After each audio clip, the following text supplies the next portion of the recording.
Hey everyone, and welcome back to Fistful of Feminism. Right, the same channel that taught us that some men have periods. Some men have periods, some don't. Some men have periods. Some don't.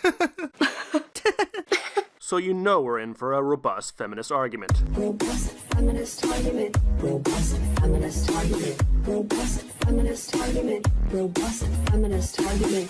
Cunt. Thank you, Bering. Oh, my pleasure, anytime. My name is Monica. Hi, Monica, I'm Bering. What's up, Monica? I'm Direwolf. Trying a new angle. Trying a new angle? Trying a new angle. It's not working. Feminism is stupid from any angle. And today I want to talk about allyship. I have a hunch she's about to explain to us how male feminists just need to do what they're told and that their needs and opinions don't matter. They need to spend less time thinking and more time hating themselves. Yeah, something tells me she's using the term ally in the pathetic cunt with no dignity who grovels at my feet sense and not the traditional sense. You know what I'm talking about. It's called Black Power in Whiteface. Oh wait, y'all don't even know who this man is. Y'all don't even know who this KB is. Let me introduce you who he is. He is the president of Uhuru Solidarity Movement. And what is that? The organization of white people under the leadership of the African People's Socialist Party. Under the what? Leadership of the African People's Socialist Party. Under the what? Under the leadership of the African People's Socialist Party. Okay. Things like when to speak, when not to speak, when to step back, when to listen. Check the melanin. Uhuru. Right, because male feminists don't have freedom of speech. They can only speak when a woman gives them permission. Yeah, you're halfway there. They can only speak when a woman feminist gives them permission. They don't give a fuck about non-feminist women. In fact, they're quite happy to call them filthy cum dumpsters or gold-digging sluts or disease-ridden whores. What allies can do to intervene in situations and things like that. By intervene, you mean help you attack people who disagree with you. There are a lot of resources online, especially a lot of resources written by women of color. Hang on, women of colour? Are we not just talking about male feminists? Specifically talking about this exact subject. What exact subject? Do you mean articles explaining how Black Lives Matter does not want white allies or does not believe that real white allies exist? Or explaining how they want to vote for political leaders based on their race, not their policies? Or how about an article from a leader of Black Lives Matters, where they say all they want from white people is their lives and their money, where she explains that white allies are second-class citizens who are only valued as human shields, criminal agents, and financiers. Yeah, see, I wouldn't have a fucking clue what she's talking about now. This video is going to be pretty blunt, pretty honest to me. While you're at it, would you mind being honest to the rest of us as well? Yeah, and while you're at it, maybe like coherent too. That'd be good. We care way more about that than we do about you being honest with yourself. And maybe not what other POC folks would tell you. In case you're wondering, POC means people of color, not piece of crap. I know it's confusing. What's confusing is why she keeps talking about POCs of colour or whatever the fuck she calls them. Hang on. Is she saying she's a person of colour? Dear allies. She's saying she's a person of colour. It's not a competition on how much you know about oppression. Right. It doesn't matter that I know, according to the definition of oppression, you've not been oppressed one day in your entire life. But facts and the truth don't matter because they disprove your narrative. I'm not interested in you explaining to me my oppression. How the fuck am I going to explain your oppression? I don't even know your colour. And why does colour mean oppression? I've probably got a darker complexion than you. Does that mean I'm oppressed? No, we need to sit down and shut up while you womansplain to us how oppressed you are in your first world country with your equal rights and freedoms. I'm not interested in hearing that you get it. Oh, that's lucky, isn't it? Because I don't get it. I wouldn't have a fucking clue what you're talking about. That you have read about it. Haven't read about it. That you are woke. That sounds totally lame. I'm not fucking woke. Woke. That you understand. Don't understand. I fucking told you that.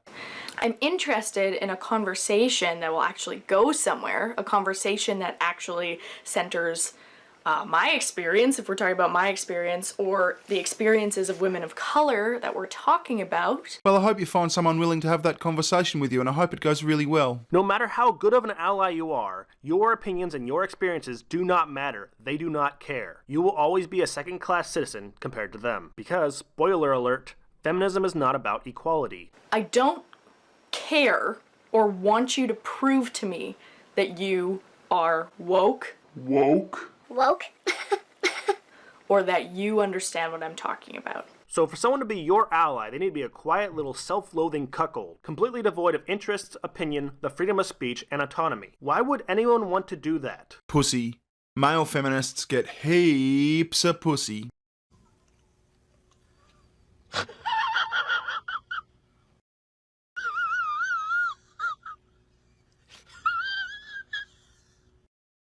There's Sydney Cats. Then there's Mummy Cats. That's Rory's mama. Yeah. And then there's Jude. Look at Judy Cats, the knobheads. With the longest back legs in the world. Over there. Heaps of pussy. If you understand, then just carry on the conversation. And if you truly understand, you'll know that you need to step back a lot of the time and just listen. Have you once stood back and listened to how men are unfairly treated in our culture? No? Then why should men do it for you?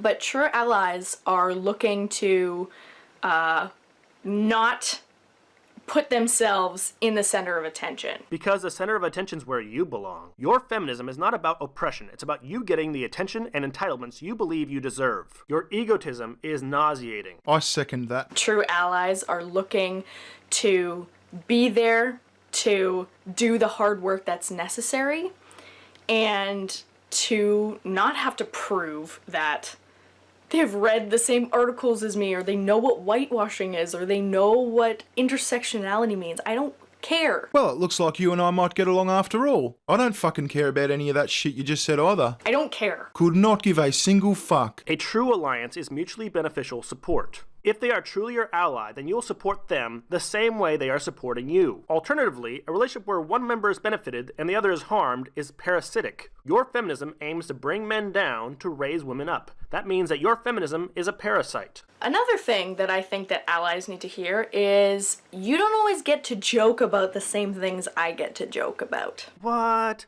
Feminist comedians are so funny. If you can brag about grabbing women by the pussy and go on to be leader of the free world, what exactly is stopping me from just putting the pizza under one arm, drinking the wine from the bottle, kicking the delivery guy in the stomach and walking off without pain? On second thought, you can keep feminist jokes. They're not funny. Dear allies, you need to follow through on the things that you say. Well, it looks like you and I might get along after all. I don't fucking care about any of that shit you just said either. I don't care. Could not give a single fuck. Do you think I really understood words? No, I do not. It's like anti-racism or decolonizing. You mean meaningless pejoratives used to attack straight white men. Dear allies, if you're speaking more than the people that you're actually speaking about, you're doing it wrong. Don't speak over us. Let us speak. Women shout down men all the time. well. Whoops, my bad. Continue. I was just saying that no one is silencing you. Monica, you need to stop talking over us. You need to know your place and wait your turn. That's how you be a good ally. Dear allies, I'm not your walking educational tool. I would never accuse you of being educational. If you really want me to educate you, pay me.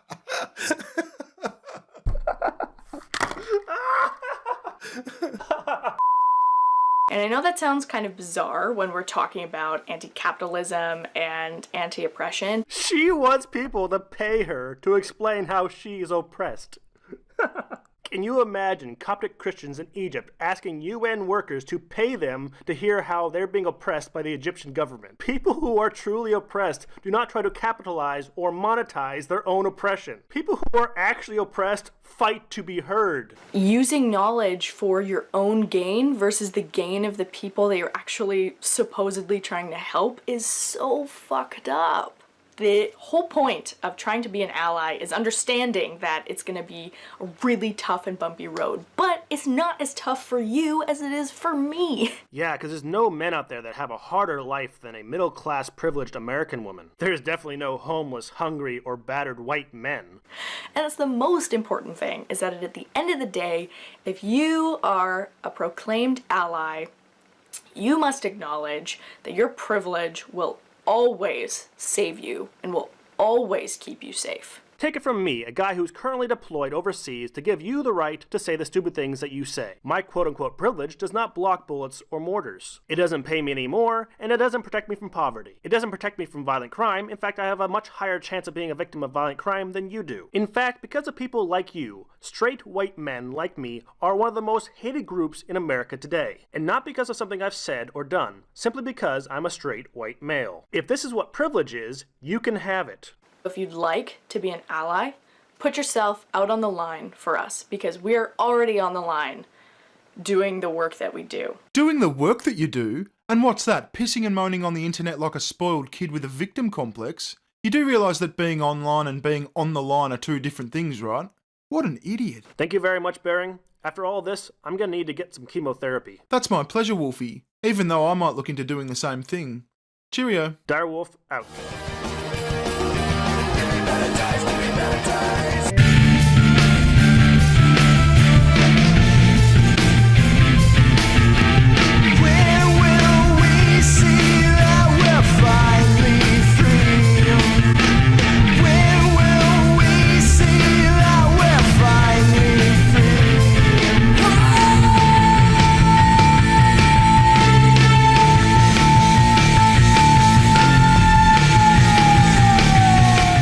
The kind of men that would make a good allies to real women are strong, independent, assertive, brave, and self-confident partners.